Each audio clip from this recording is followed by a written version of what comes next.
In a world where superheroes dominate the box office, very few directors have reshaped the genre. If I were to make a list off the top of my head, there'd be Richard Donner, Tim Burton, Sam Raimi, Ryan Coogler, Chris Nolan, and of course, James Gunn. From low-budget horror and edgy satire to billion-dollar blockbusters, his career has been anything but predictable. Fast forward to today, and James is writing and directing Superman Legacy, what will undoubtedly end up becoming this generation's Superman film.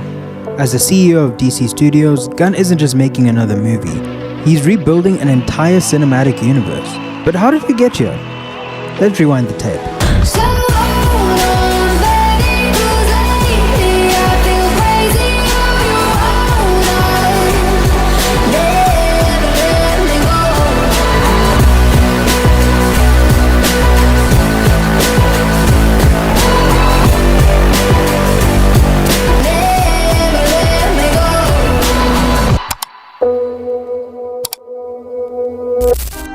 Before James Gunn became a household name, he was cutting his teeth in the world of low-budget, high-shock value cinema. His early career started with the now infamous indie studio Troma Entertainment, known for films like The Toxic Avenger and Romeo and Juliet, which Gunn actually co-wrote in 1996.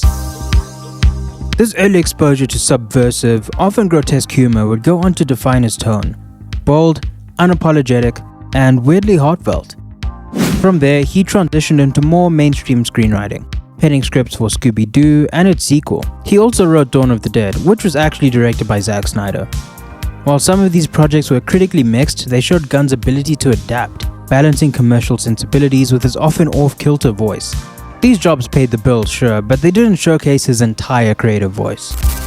Gunn's directorial debut came in 2006 with Slither, a genre-bending horror comedy that bombed at the box office, but really gained a cult status, especially recently. It was grotesque, genuinely funny, and surprisingly emotional, the Gunn trifecta. His next directing job came with Super in 2010, starring Rainn Wilson and Elliot Page.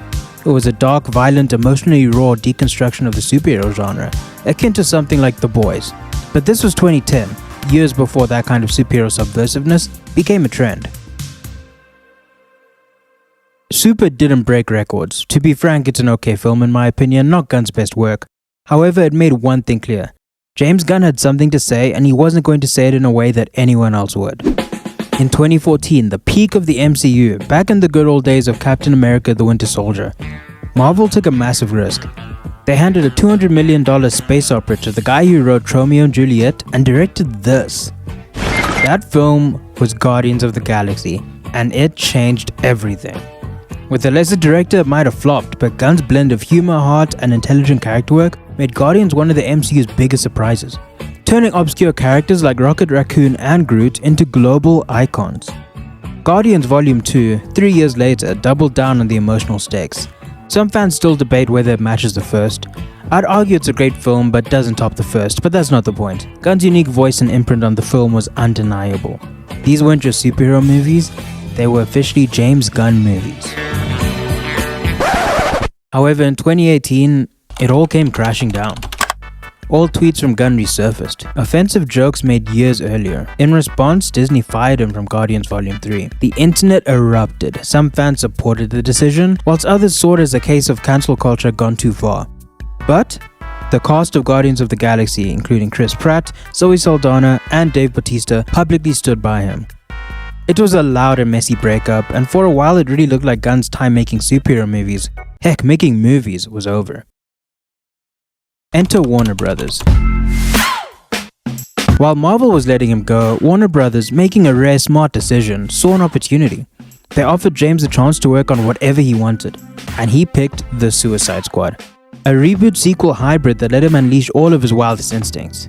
And it worked. The Suicide Squad was chaotic, bloody, hilarious, and somehow emotionally resonant. Despite being released during a pandemic and on HBO Max, the film earned rave reviews and cemented Gunn's reputation as one of the most distinctive voices in modern comic book cinema. In a twist few expected, Disney ended up rehiring James Gunn in 2019. He returned to complete his trilogy with Guardians of the Galaxy Volume 3, which released in 2023. And what a send-off it was. Guardians 3 wasn't just a goodbye to the characters. It was Gunn's farewell to the MCU. A bittersweet, deeply personal, and emotionally rich finale. He had finished what he started. But James wasn't done. In late 2022, Warner Bros. Made it clear. James Gunn would become the co-CEO of DC Studios, alongside producer Peter Safran. And their first major project? Superman Legacy, written and directed by Gunn himself. It's a good and yet brave choice. Superman should be DC's poster boy. It only makes sense to kick off a universe with a new film for him. However, Superman is also sacred ground. The thing is, Gunn isn't trying to copy Zack Snyder or Richard Donner. He said this will be a hopeful, heartfelt, character-driven story, a film about kindness, legacy, and learning to be human.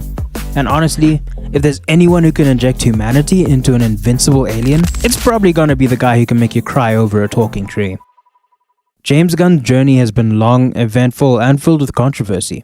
But through it all, he stayed true to his voice. Weird, unabashed, vulnerable, and absolutely sincere. Now he's not just telling superhero stories, he's shaping those superheroes' future. Superman Legacy isn't just another film, it's a new beginning. For Superman, for DC, and for James Gunn. And I can't wait to see what he does with it. If you've made it this far and it's not your first time watching one of my videos, I'd really appreciate it if you could like and subscribe to the channel. We just passed 100 subs and I cannot thank you all enough for that. Here's to the next 100. And thank you greatly to Beyond Designs for producing this video's thumbnail. He always does fantastic work and his links will be in the description down below. Will you be seated for Superman Legacy?